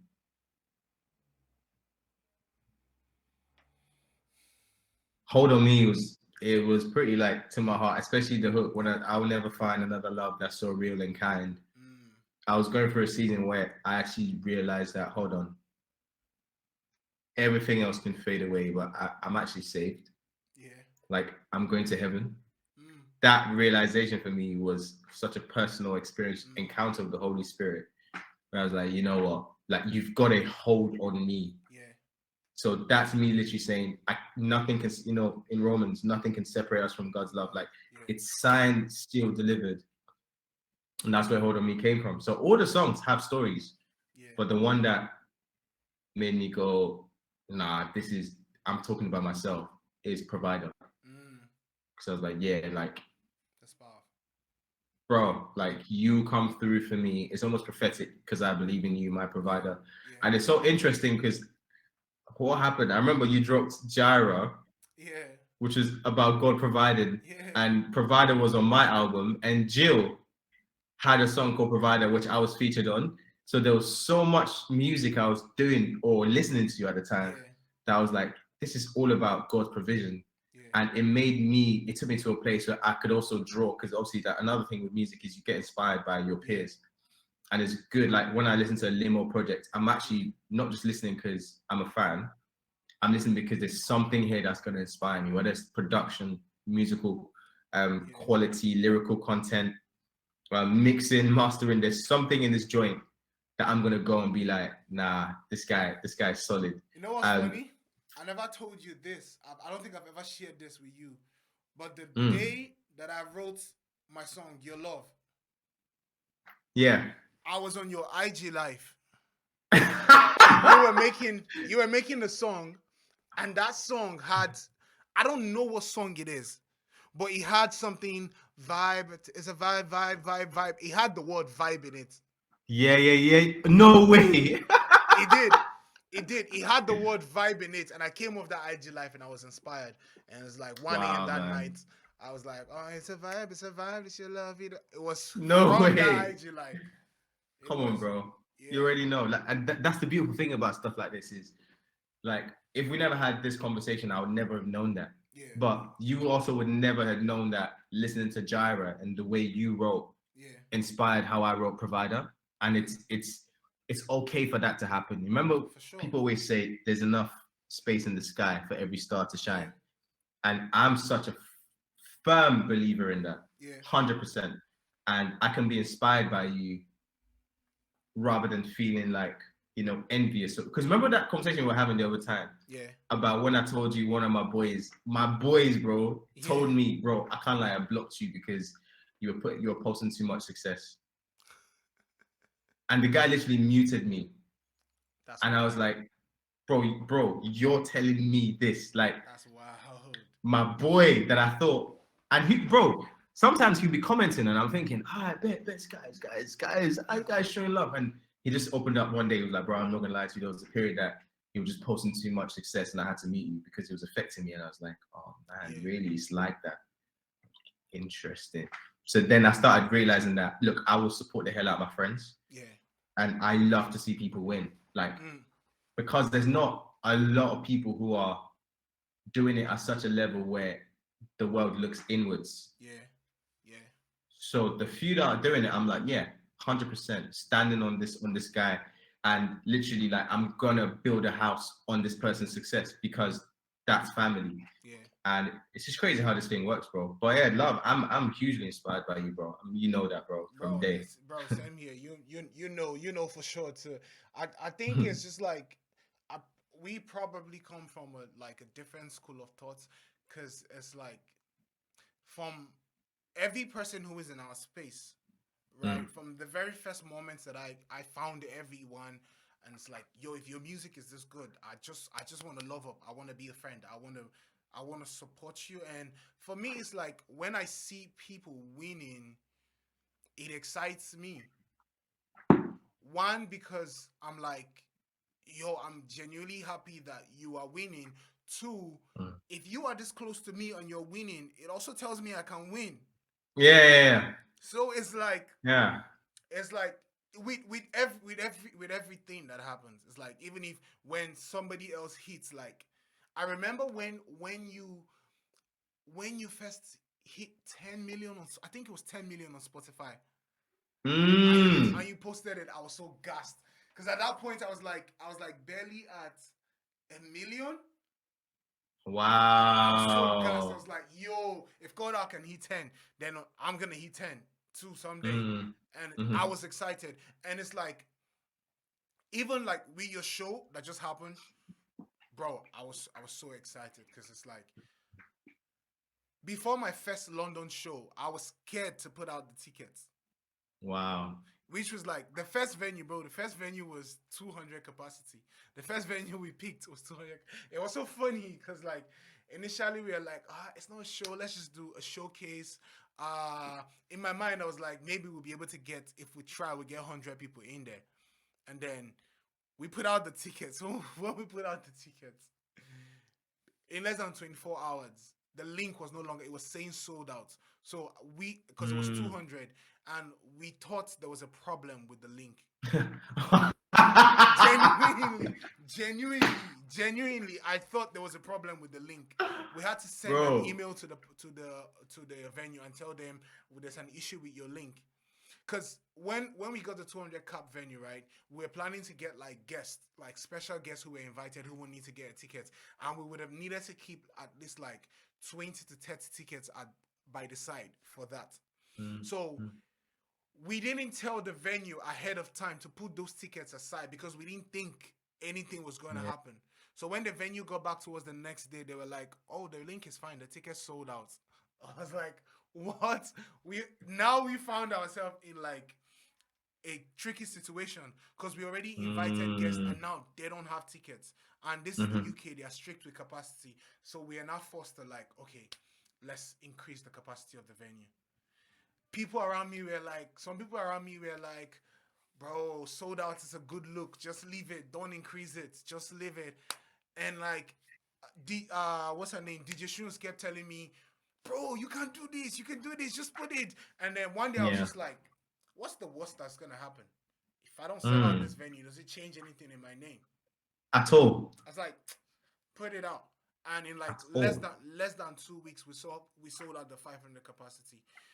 But Yeah. even moving from that, right? Moving from that, I would have still been scared because remember we're talking about me booking venues for my show. I would have been Yeah. scared to like book a higher venue Mm, because it's like something in my head is telling me, "Oh yeah, you sold out 500, but mm. maybe it's because you had Lecrae on there that you sold out 500." Nah, man. Yeah, so it's like something there. So I was still kind of scared to book a bigger venue, and then we're like, Hmm. at one point, it's like, you know what? I like the O2 because of it's iconic. Let me Yeah. book the O2, and we booked the O2. Before we didn't announce until we said we're not going to announce until after your show, but being at your show, right, Mm, was all the confidence that I needed to know that mm, look, this 800 capacity is going to be small. We might need a mm, D2 venue. But mm, like you having your show and being that successful, it mm. was more and it was an inspiration for me. It wasn't a point for me to sit back and start being jealous or bitter. Yeah. It was more of like, yo, if my bro can do this, Yeah. then I can do it too. So Mm, it's like if my bro is doing this, then I want to come out. I want to support. I want to be a part of mm, this, whatever way that I mm, can be a part of this. Yo, mm. let's. And it's like I see a few people in the space who don't really get this, who don't really grab this. Like who I think some people are just naturally competitive and they come into any space and Yeah. they want to compete. Yeah. And I'm like, nah, it's none of that. Cause like if I let that mindset to get into my head, you begin Mm. to find yourself you suddenly start becoming a gatekeeper. Mm. And the terrible thing about gatekeepers is that gatekeepers always lose. Mm. Because people will find a way to break that gate and then you now Yeah. lose at the end of the day. So Mm-hmm. if I had that mindset from the very moment that I discovered example, Marizu, Mm. I would have not like embraced him as closely as I did and worked that much with him because there would have been this competition. Because yo, look at this Marizu, this guy's voice is like egg mixed with honey and milk. Fried egg. It's like Pepper fried egg egg. mixed with honey and milk, and I'm like, if I want, it's like you start trying to get kid, but that moment I was like, yo, this I love what this guy's doing. I'm Yeah. gonna embrace him. I'm gonna be a part of it. There's something where I used to do it like in my earlier years when if I come across an artist who is in my field who is so good at what they do, there is a small side of you that wants to feel threatened. What I used to do Mm. about that is I intentionally start sharing everything that person does Mm. to tell my body and my mind that no, this you don't have the control. God's Mm. God's desires, what God wants, and how God wants you to operate is what has the control. So if I see someone doing good, I think I've worked myself up so much that I just get inspired, I get excited. Like, yo, if you're doing this well, then of course Yeah. it means who's this person? Say wanna become famous, improve your stream of view. That's a a non-important one. But yeah, but That's the word. personally, have you ever been in that space where you felt like insecure? Insecure. I think naturally I've always had this like head down approach.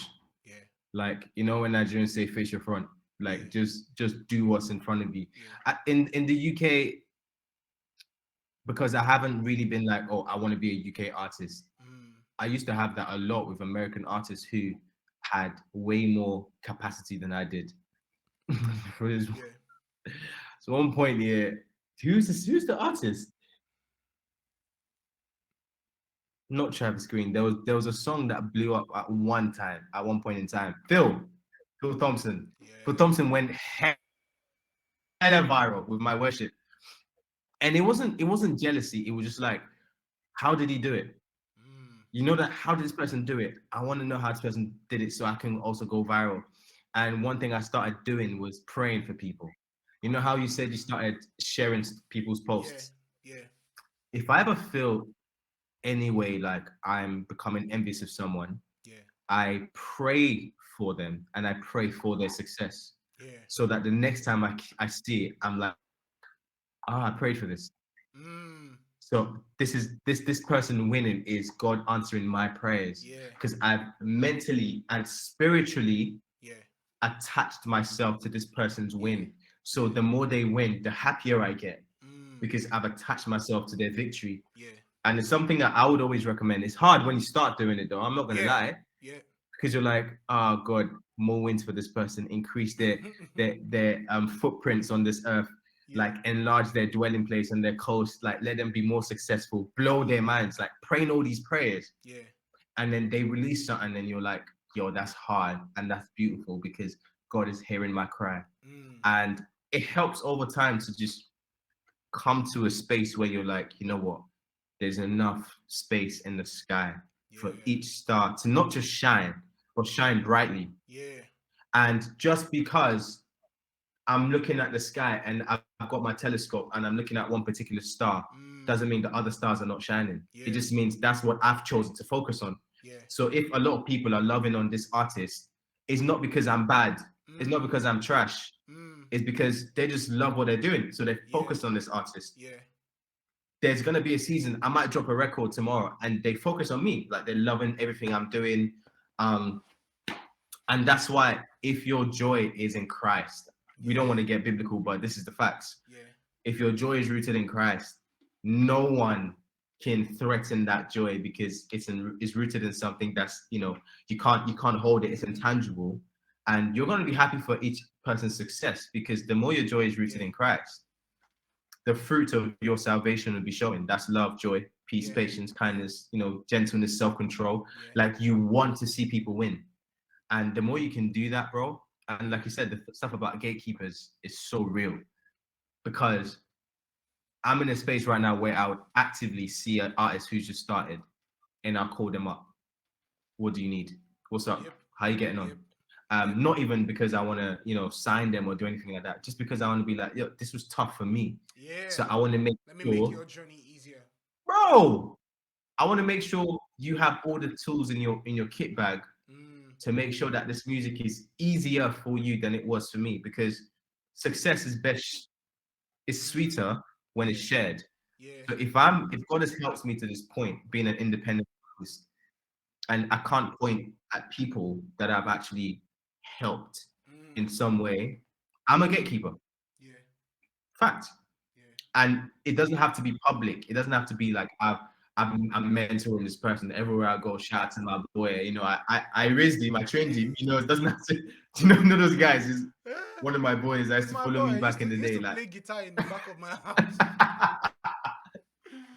Ah, it doesn't have to be like that. It can be in It's Moments crazy when because nobody knows, I don't mean to throw shade. There's so many people that do this thing back home in Nigeria, bro. and it's Is annoying, it? bro. Like, bro, I had bare people who would not reply my DM, who will not talk to me Wow. several years ago, who would leave me on red, and now trying to call me up and trying to finesse a relationship. And I know what the end goal is. The end goal of that relationship is so that people will associate you with them and start calling you, oh, I'm Limo is this person's boy. Limo is this person's boy, and it's so annoying. Like I get those calls from time to time, and I'm like, yo, you read my messages a couple of times and didn't respond. It's like let's not even go into that before I would drag people by their by their necks.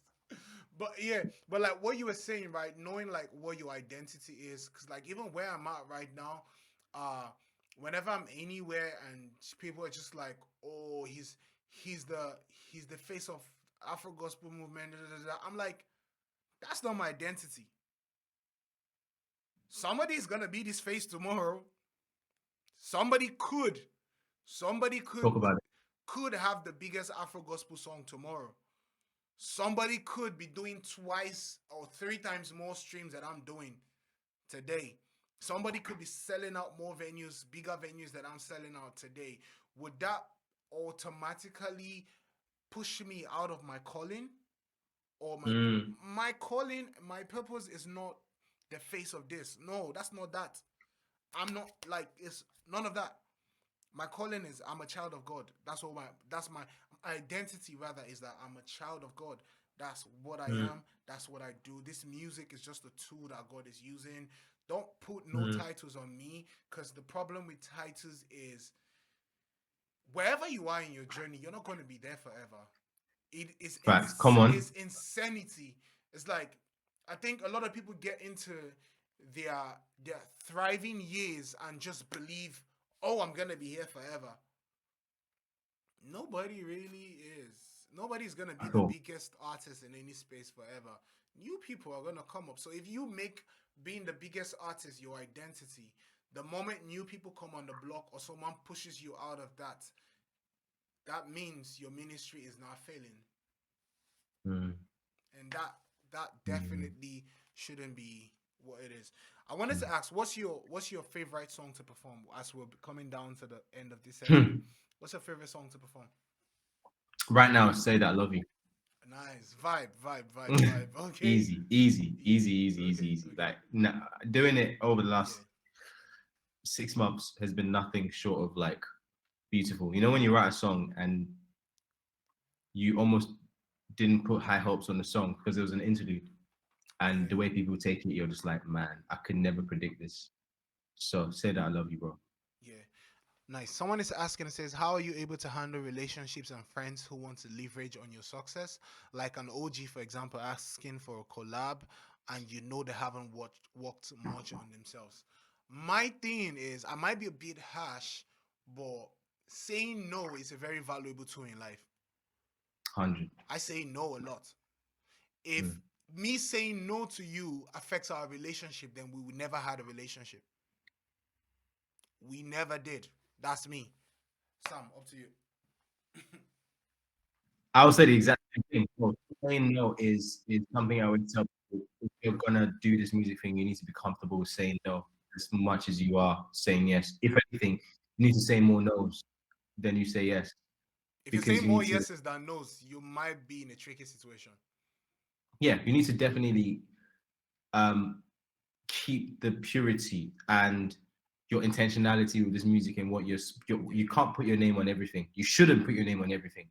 You know, like you should say more no's than yes. So, and the first part of the question is how do you manage relationships by with people who want to just profit from you? I don't know, man. I've just managed to weed out over the years. yeah, Like you can't get close to me if you're a certain way or if you want a certain thing. I will just keep you at arm's length and with love, not out of pride, but yeah. because I know how precious my personal space is. I don't just let anybody in, Mm, and that's just me gatekeeping what God has called me to do and yeah, gatekeeping me and my family and yeah, the close circle that I have.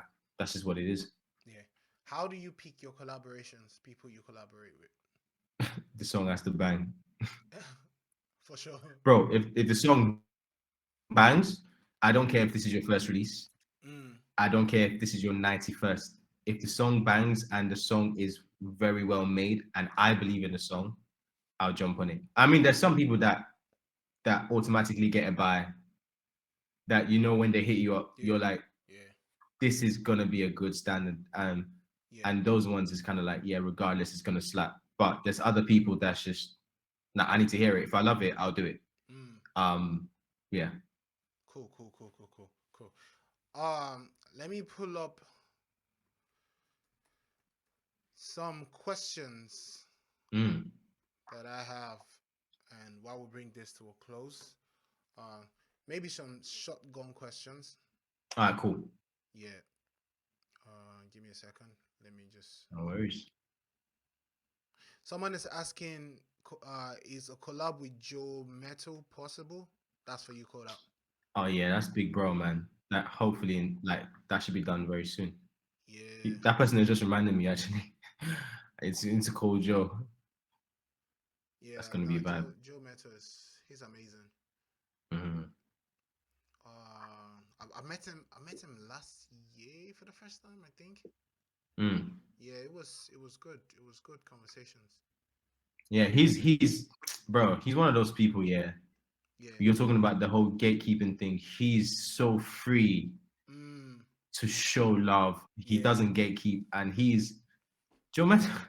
Joe Metal's huge, bro. Yeah. Like, like that guy is. I've been on tour with him twice in the US. Mm. That guy is freaking huge, and the fact that he can always just sit down with me and just be like, "Bro, Yeah. I love you. I'm for you," and he shows it. Same as Denamwana, Oh, Denham, that's Denham is bro. such an amazing person. I was telling you before this call that after my album, I'm done. I'm not recording anything for anybody for the rest of Mm-hmm. the year. Denham sent me a song. I'm definitely gonna record it. That's like some for some people. For some people, we Bro, would.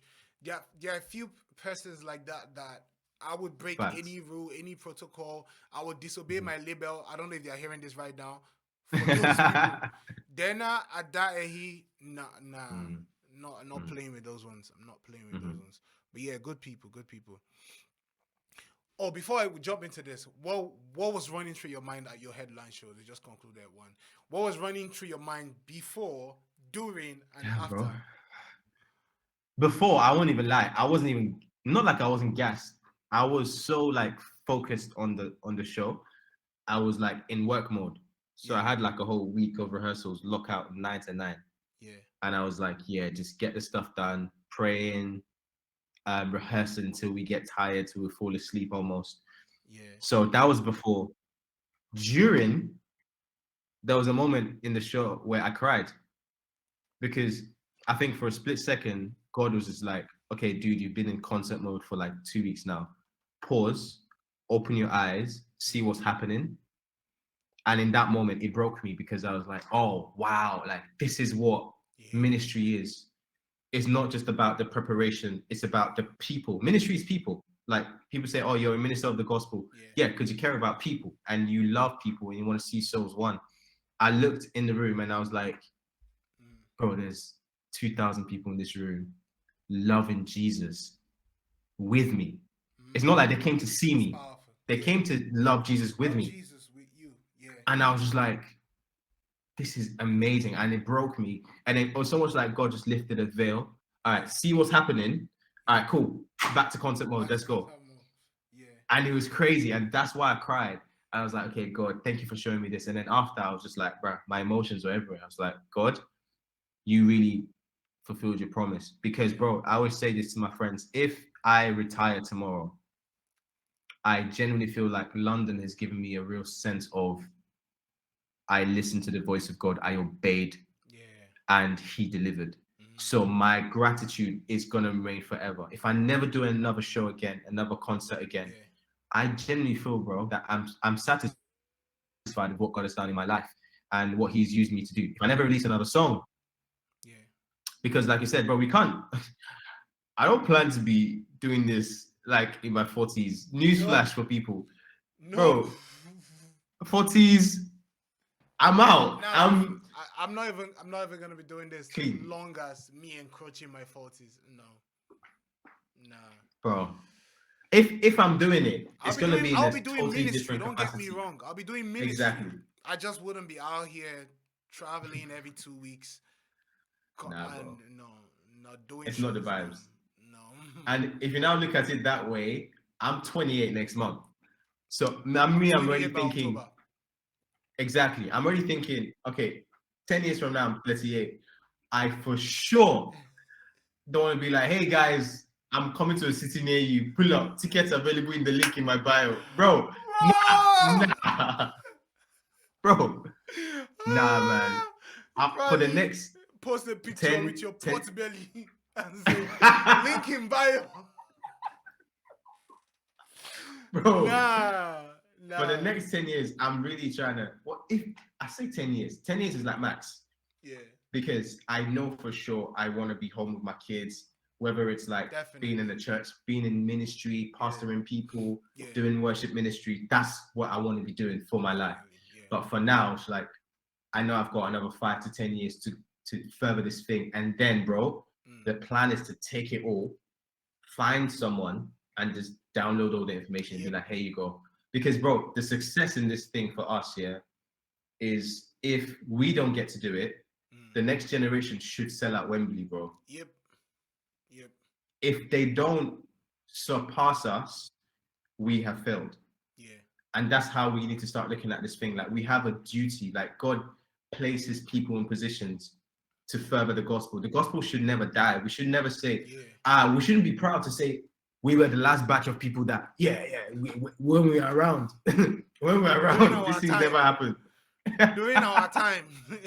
In our time, like, bro, we should never be proud of that. What we Yeah, should say is when we're 40s, yo, Limo, are you pulling up to this person's show? They're doing Wembley. Like, I got VIP tickets. Let's just go and watch what God used us to yeah, kickstart or yeah. at least further. It needs to be going up like that.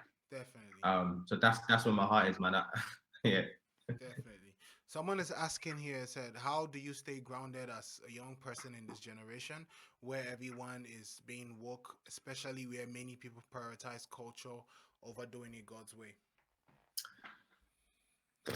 Bible, Yeah, that's number one. Praying is number two. And I actually don't think I love how the question was phrased. The person said prioritize culture. yeah. I like that. When you prioritize culture, then there's a problem. I actually think Being a part of as culture is Christian, not bad. Yeah, exactly, and I think as Christians, we actually called to influence culture. yeah, Like you're like I loved what your post today was so cool to see because when you were like I saw like 7,000 people had used Desire as a reel. yeah, That's influencing culture yeah. because why can't that song be the most used song on reels? Why Mm, not? Tell me why not. Like you're saying, oh no, Christianity and culture can't mix. Why shouldn't they? Like mm, Jesus was so countercultural that he influenced culture. yeah, Everything he did was like people looked inwards. People was like, oh Jesus, Jesus, Jesus, Jesus, like because he was so against the culture that he created a whole culture and yeah, he created a whole movement yeah, centered around dependence on God and the Holy Spirit. yeah. And I'm like, why can't we be used in that way? So that's why I like what they said about prioritize culture. Mm, I mean, there's a problem when you start to seek culture over yeah, the Bible and the Word of God, yeah, but you use what you know, which is why study is important. yeah, What you know is what would move you into a space where you can influence people. If you don't know anything, you can't influence anything. yeah. Definitely. To So add to that, I think for me, yeah, I'm gonna say, yeah, as a believer in whatever space you are and whatever success you're currently enjoying in life, do not embrace success so much that you get so used to it. You should have a mindset that you are ready to survive and go at life without material success. Now, I'm not saying go chasing failure or go chasing opposition, but it's just like don't be so married to success and the things of this life just so that tomorrow if you face the threat of someone threatening to take all of this away, you would be okay to say, yeah, Good. take your platform. Don't give me this, and I will be fine because God has got me. Like I am right now, mentally, I am aware that there might come a day, as the higher that I grow, there might come a day where I will be faced with the hard decision to choose Jesus and lose some things. Mm. Oh Lord, spare me from this cup if you may. But if it comes, I want to be ready to choose Jesus over anything that the world has to offer anytime, any day. And most times Oh, that's usually in culture. All right, man. To wrap mm. this up, quick questions. Don't think about it so much. Just give me an answer. Don't think for more than 1 second. Just give me an answer, and we'll wrap this All up. right. If you're one of the 12 disciples, who would you be? Luke, Why Luke? That's such a strange choice.